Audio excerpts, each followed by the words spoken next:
Sağlamlığının qeydinə qalan hər kəsi salamlayıram. Səhiyyə televiziyasında tibb xəbərlərinin vaxtıdır. Studiyada Günel İbadovadır. Baxaq görək dünyada və ölkədə hansı vacib tibb hadisələri baş verib. Bayram günlərində xoş əhvalla sağlam olmaq istəyirsinizsə, o zaman Azərbaycan Respublikasının Səhiyyə Nazirliyinin bu müraciətini diqqətlə dinləyin. Dinləməklə qalmayın, eyni zamanda da əməl edin ki, xəstəliklərdən uzaq olasınız və könlünüzcə bayramları qeyd eləyəsiniz.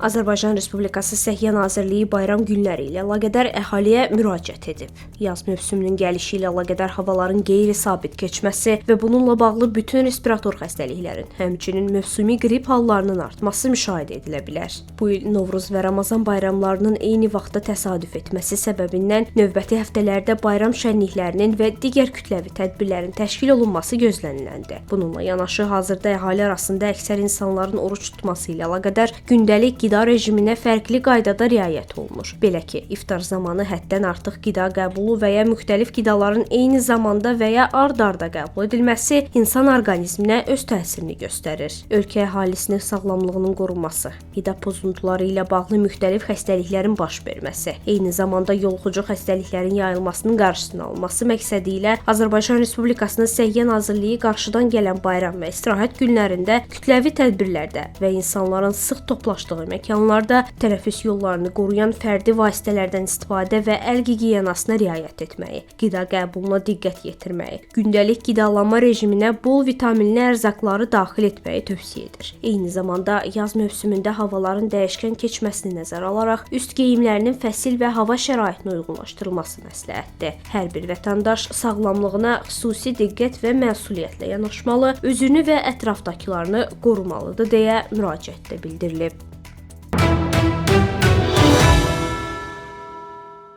Azərbaycan Respublikasının Səhiyyə Naziri Teymur Musayev qlobal forumda iştirak edib. Baxaq görək hansı mövzulara toxunub. Onu qeyd edeyim ki, ən vacib müzakirə olunan məsələlərdən biri süni intellektin və texnologiyanın səhiyyə sistemində işlədilməsi və əhəmiyyəti olub.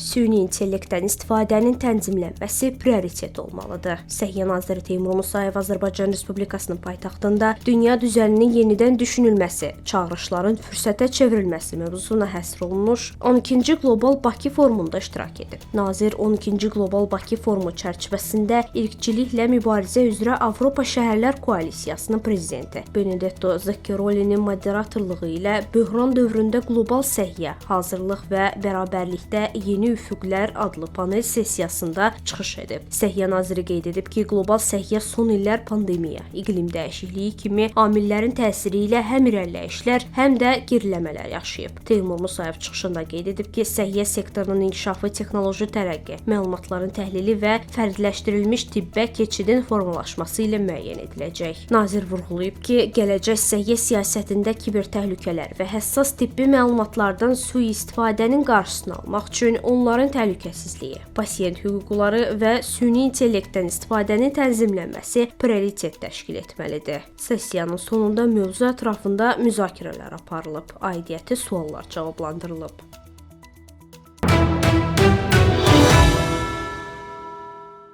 Dünya şöhrətli Amerikalı alim Azərbaycanda olub və baxaq görək hansı təəssüratlarla ayrılır, ümumiyyətlə gəlmək səbəbi nədir, hansı tədbirdə iştirak eləyib, bütün bu sualların cavabını növbəti video çarxda alacaqsınız.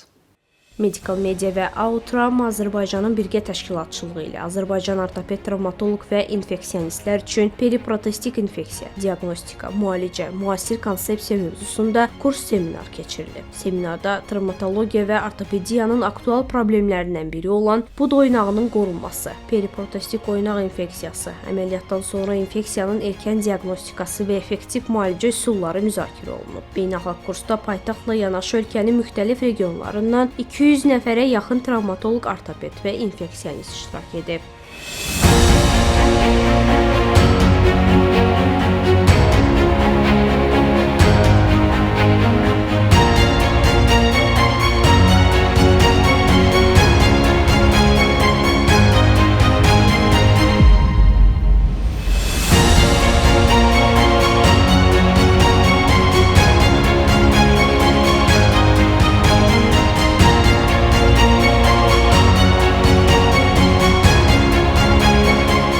seminara Amerika Birləşmiş Ştatlarının Artroplastika sahəsində məşhur Diz və Bud Çanaq Assosiasiyasının prezidenti Thomas Jefferson Universitetinin və İstanbuldakı Acıbadəm Universitetinin ortopedik cərrahiyyə professoru Cavad Pərvizi sədrlik edib. Və kurs travmatologiya ortopediyanın çox ağır və aktual problemi olan periprostetik, yəni artıq oynaq dəyişdirildikdən sonra baş vermiş infeksiyalara həsr olunub.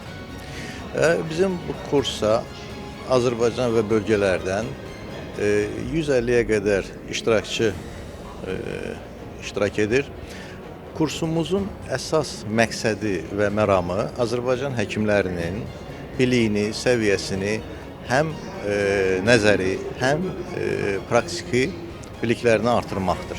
Kursumuzun sədri Amerikadan Thomas Jefferson Universitetinin professoru və Amerika Bud Çanaq və Diz Oynağı Assosiasiyasının sədri Professor Cavad Pərvizidir. Kursumuzda Türkiyədən gəlmiş məşhur hocalar, yəni bu sahənin ən bilikli uzmanları Professor İlker Çətin, Professor Bülent Atilla, Professor Murad Bozqurt və Professor İbrahim Tuncay öz bilik və təcrübələri ilə bizim həkimlərimizlə bölüşəcək. Tədbirdə Azərbaycan alimləri ilə yanaşı Türkiyənin ortoplastika sahəsində ixtisaslaşmış Ankara Universitetinin professoru İlker Çətin, Hacıtepe Universitetinin professoru Bülent Atilla, Acıbadəm Universitetinin professorları İbrahim Tuncay və Murad Bozqurt müxtəlif mövzularla çıxış edərək öz bilik və təcrübələrini Azərbaycanlı həkimlərlə bölüşüb. Gözəl bir seminardır. Aydın bu seminarı çox iyi bərqərar eləyib. 100-150 kişi buradadılar bu günlərim. Bu seminarın böyüklərin, mühümlərin hədəfimiz budur ki, bacara bilək bu infeksiyonun qabağını saxlayaq. Ayında da məxsusən mərizləri, xəstələri ki, artroplasti olurlar. Bugün artroplasti ameliyatları dünyada en başarılı ameliyatlardır. Hastalar, sakatlar artroplasti yapılınca ayağa kalkarlar, yürürler, işlerine giderler, kendi ağrısız yaşamlarına devam ederler. Ama çok büyük bir problem var. Bu hastaların %0,5 ila 3 hissesinde enfeksiyon olur. Enfeksiyon öyle bir büyük problemdir ki orada yabancı cisim protezi çıkarmanız gerekir. Sonra enfeksiyonu tedavi edip yeniden koymanız gerekir. Çok ameliyat, çok eziyet, çok masraf. Hem de bu hastalar 10 yıl içinde hayatlarını kaybedebilirler. Çünkü enfeksiyon vücuda yayılabilir. Onlar aldığı tedaviden, antibiyotiklerden veya enfeksiyondan hasta olabilirler, düşkün olabilirler, ölebilirler. Bunun tedavi edilmesi çok önemli. Yıllar içinde bu konuda çok çeşitli toplantılar yapıldı ama ne yazık ki çok artroplasti ameliyatı yapılıyor. Bunun için sayı giderek artıyor ve büyük bir problem haline geliyor. Azerbaycan burada bizim ikinci evimiz demeyeceğim, kendi evimiz gibi hissediyoruz yani. Hiçbir zaman yabancılık hissetmiyoruz. Ve meslektaşlarımız da hep devamlı dirsek temasımızın olduğu insanlar. Çok güzel bir toplantı içerisindeyiz. 150'nin üzerinde ya da 150 kadar katılımcı var. Çok iyi bir rakam. Bazen Türkiye'de bile bu rakamları elde edemeyebiliyoruz, ulaşamayabiliyoruz. Bilimsel seviyesi de toplantının oldukça yukarıda. Yani temel şeyleri konuşmuyoruz. Temel konuları konuşmuyoruz. Temelin ötesinde biraz daha akademik konuları konuşuyoruz. Bu çok güzel bir şey. Bu da Azerbaycan'da ortopedinin geldiği seviyeyi gösteriyor. Benim konuşmalarımda protez enfeksiyonunda akut enfeksiyona yaklaşım, tek aşamalı revizyon dediğimiz tekniğin anlatımı ve aynı zamanda son konuşmada şu aslında artroplastide, özellikle problemli artroplastide özelleşmiş merkezlere ihtiyaç var mı? Aslında bir şeye ihtiyaç, böyle bir soru sorulduğunda cevap direkt otomatik var anlamına gelir. Çünkü enfeksiyon bazı kanserlerden daha öldürücü olabiliyor.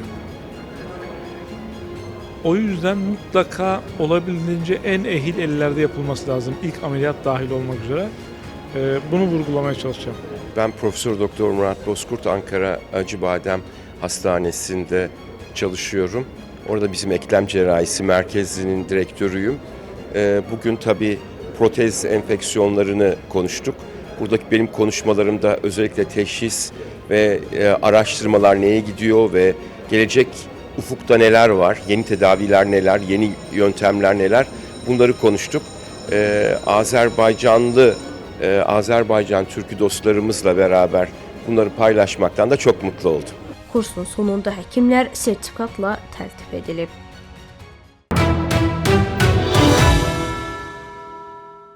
Alimlər yuxu rejimi ilə cinsi əlaqənin arasında hansı ümumi cəhətlər var sualının cavabını axtarıb, ortaya doğrudan da qeyri-adi və maraqlı cavablar çıxıb, birlikdə izləyək. Yatmamışdan əvvəl partnyorla və ya solo intim əlaqə yuxu keyfiyyətini artırır və REM dövrünü sinxronlaşdırır. Sleep Pulse jurnalında dərc olunan Avstraliyalı alimlərin yeni araşdırması yatmadan öncə partnyorla və ya solo orqazmın oyanmadan və dərin yuxu üçün vacib şərt olduğunu göstərib. Alimlər 18 yaşından böyük olan, sağlam, gün ərzində aktiv fəaliyyətlə məşğul olmayan, yuxu problemləri ilə üzləşən heteroseksual, yəni normal cinsi orientasiyası olan insanları izləyib və onların anket sorğularını hazırlayıb. 14 ay ərzində aparılan tədqiqatın tələblərinə uyğun olaraq iştirakçılar partnyorla cinsi əlaqə müddətini 33 dəqiqəyə, solo intim əlaqəni isə 20 dəqiqəyə çatdırıb. Nəticədə tələblərə əməl etməyə müvəffəq olan iştirakçıların yuxu rejimi stabilləşib. 221 nəfərdən 132-si qaydalara riayət edərək istənilən nəticəni göstərib. Alimlərin diqqətini çəkən məqam isə ondan ibarət olub ki, partnyorla olanlar qədər solo orqazma çatanlarında daha uzun müddətli, kəsilməyən, keyfiyyətli yuxusu bərpa olunub. Kofenin qaraciyərə xeyir olduğu barədə sizə xəbər vermişdik və bir çox mütəxəssislərin kofe ilə bağlı fikirlərini paylaşmışdıq. Alimlərin isə yeni araşdırması var. Sən demə, kofe sadəcə xeyir deyilmiş, insanı həm də cavanlaşdırırmış. İnanmırsınızsa, diqqətlə baxın. Alimlər kofenin insanları cavanlaşdırdığını iddia edir. Nature jurnalında dərc edilən məqalədə deyilir ki, hər səhər qəhvə içənlərin bağırsaqlarında faydalı bakteriyalar aşkarlanıb. Laocoonibacter asaccharicus adlanan bu bakteriya sayəsində orqanizmdə heyrətamiz dərəcədə faydalı maddələrin səviyyəsi artır. Alimlər iddia edir ki, kofedəki kofein sinir sistemini stimullaşdıraraq insanı daha cəld və diqqətli edir. Bu da əhval-ruhiyyəni yaxşılaşdırır, yorğunluğu azaldır və diqqəti artırır. Kofenin bu təsiri nəticəsində insanlar özlərini daha cavan və enerjili hiss edir. Lakin həddindən artıq kofe istehlakı tərs təsir göstərə bilər. Narahatlıq, yuxusuzluq və ürək döyüntüsündə sürətlənmə kimi problemlərə də səbəb ola bilər deyə mütəxəssislər xəbərdarlıq edir.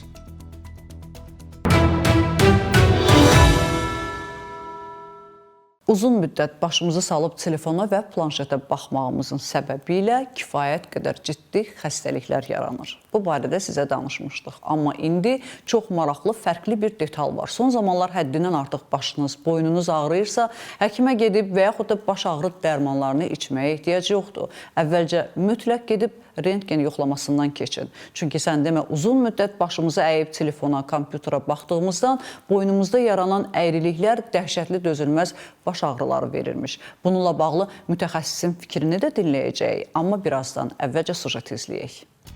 3 saatdan çox telefona baxanlarda əyri boyun sindromu yaranır. Həddindən artıq telefon və kompüter istifadəsi üçün text neck, yəni əyri boyun sindromu yaradır. Bu sindrom gündə 3 saatdan çox ekran istifadə edənlərdə daha çox rast gəlinir. Mütəxəssislər 20-30 dəqiqədən bir gadjetlərdən baş qaldırıb boyun masajı və ya başı sağa-sola və arxaya əyməyi məsləhət görür. Bu məsləhət görülən fiziki hərəkətlərə əməl etməmək bel və baş ağrılarına səbəb ola bilər. Mütəxəssislərin fikrincə bu ağrıların bir çox səbəbi ola bilər. Lakin ən çox rast gəlinən xəstəlik əyri boyun sindromudur. Türkiyəli mütəxəssis fizioterapevt Mustafa Özcan sindromun uzun müddət smartfon və planşet istifadə edən fərdlərdə baş və boyun elastikliyinin artması səbəbilə görülən bir dayaq hərəkət sistemi problemi olduğunu bildirib. İnsan başının normal duruşda onurğaya təqribən 5 kiloqram yük qoyduğunu ifadə edən fizioterapevt Özcan, biz qabağa əyilərək başqa sözlə texnoloji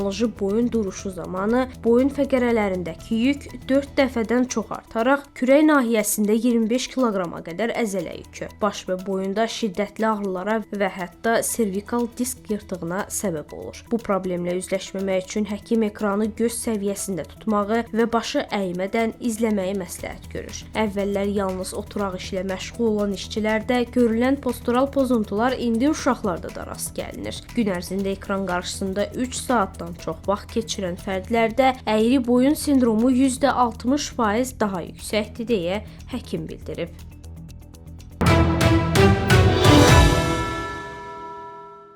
İzlədik və 3 saatdan çox planşetə baxmağın ziyanları haqqında məlumat topladıq. Məsələ burasındadır ki, 20 dəqiqədən bir də başımızı qaldırmasaq, kifayət qədər ciddi problemlərlə üzləşərik. Hansı problemlərlə üzləşə bilərik və ümumiyyətlə bizim ölkəmizdə bu cür xəstəliklərin sayı artıbmı suallarını isə studiyaya gələn qonağımız radioloq Aydın Əliyev cavablayacaq. Doktor, xoş gəlmişsiniz. Son zamanlar bu cür xəstəliklər ölkəmizdə də artıbmı? Bəli, əlbəttə. Mən radioloq həkiməm. Əsasən rentgen müayinələr aparıram və son vaxtlarda boyun ağrıları şikayətləri ilə bizə həkimlər çox pasiyentlər göndərirlər. Özləri də müraciət edirlər. Əsasən müalicə həkimləri göndərirlər. Və bunların içərisində deməli böyük bir qismini uşaqlar da təşkil edir. Hansı ki biz özümüz də müşahidə edirik. Əksəriyyətimizin evdə uşaqları var və valideynlər də çox şikayət edirlər ki, demək uşaq gün ərzində çox mobil telefondan, planşetlərdən və digər bu kimi vasitələrdən istifadə edərkən onların deməli tüklər postur deyirlər buna. Biz duruş deyirik. Yəni normal insanın ortostatik duruş vəziyyəti var. Yəni düz qamətdə bir insan durmalı və yaxud oturarkən də yəni qamət düz olmalı. Ancaq bu vasitələrdən istifadə edərkən həm böyüklər, xüsusən də uşaqlar belə əyilmiş vəziyyətdə, yəni bu zaman döş kifozu artmış olur və baş aşağıya sallanır və istər-istəməz boyun fəqərələrinə və döş fəqərələrinə təsir edə bilər. Hansı dəyişikliklər edə bilir? Demək, burada baş aşağı sallanarkən istər-istəməz bir cazibə qüvvəsi də var və o yerin çəkim yasası biraz da o başın ağırlığını necə deyərlər, artırmış olur. Bu zaman boynumuzdakı fəqərələrdə uzun müddət bu proses davam edərsə sürüşmələr baş verə bilir. Spondilolistez yarana bilər, xüsusən anterolistez. Yəni üstdəki fəqərənin altdakı fəqərəyə nisbətən önə doğru yer dəyişməsi müşahidə edilə bilər. Bir neçə millimetr ilkin mərhələlərdə sonra daha çox yer dəyişməsini biz müşahidə edə bilirik. Bu zaman nələr baş verir? Bildiyimiz kimi onurğa sütununun içərisində onurğa beyni yerləşir, haram ili yerləşir və fəqərlərin yer dəyişməsi onurğa beyninə təsir edə bilir. Və eyni zamanda fəqərarası dəliklər var. Oradan sinir köçükləri çıxır, radikslər çıxır və bu yer dəyişmələr və uzun zaman bundan da başqa demək fəqərarası disklərin bu pozalarda sıxılması zamanı, onlarda baş verən degenerativ dəyişikliklər zamanı o sinir köçüklərinə təsirlər yarada bilir və o sinir köçüklərinin irradiasiya etdiyi boyun nahiyəsindən çıxan sinirlər əsasən yuxarı ətrafların barmaqlara qədər getmiş olur, oraları innervasiya etmiş olur. Və bu problemlər zamanı demək yuxarı ətraflarda ağrılar, keymələr, funksiya pozğunluqları və s. kimi dəyişikliklər yarana bilir. Doktor, elə olubmu ki, uzun müddət kimsə baş ağrısından müalicə alsın, dərman içsin, amma nəticə etibarilə rentgendən sonra məlum olsun ki, tamamilə məsələ boyunda və oradakı sinirlərdəyim? Təbii ki, baş ağrılarının bildiyimiz kimi yüzlərlə səbəbi var. Onlardan da bir qismi onurğa sütunu ilə əlaqədardır, xüsusən boyun fəqərləri ilə əlaqədardır. Təbii ki, qeyd edilən dəyişikliklər təsir edə bilir baş ağrılarına da müəyyən qədər. Bundan başqa bir dənə də mən haşiyə çıxım. Küçədə hamımız görürük, deməli, önə doğru əyilmiş vəziyyətdə gəncləri filan. Bunun bir qismi telefonla olur, bir qismi də adenoidit deyilən bir problemlə bağlı olur. Burun udlaqda immun sistemə bağlı adenoidlər. Onların böyüməsi zamanı tənəffüs çətinləşir. Uşaq yaxşı nəfəs almaq üçün başını uzadır qabağa, boynun aşağı əyir. O zaman nəfəs yolu biraz genişlənir, uşaq rahat nəfəs almaq üçün. Yəni belə bir pozisyon əgər valideynlər müşahidə eləyirsə, mütləq onu müvafiq həkimlərin müayinələrindən keçirməlidir və problem aşkar edilib aradan qaldırılmasıdır. Doktor, çox sağ olun ətraflı maarifləndirici cavablarınız üçün. Ümid edirəm ki, indən belə tez-tez sizi studiyamızda görəcəyik və bu cür maraqlı cavablarınızı dinləyəcəyik. Daimi ekspert kimi hər zaman sizi STV Xəbərdə görməyə şad olarıq. Mən isə, hörmətli izləyicilər, sizinlə sağollaşıram. Ümumiyyətlə, əgər xəstəliklərdə və yaxud da sağlam həyat tərzi ilə bağlı suallarınız varsa, mütləq bizə ünvanlayın. Sosial şəbəkələrdən də bizi izləməyi və bəyənməyi unutmayın. Özünüzü və doğmalarınızı qoruyun. Sağ olun, salamat qalın.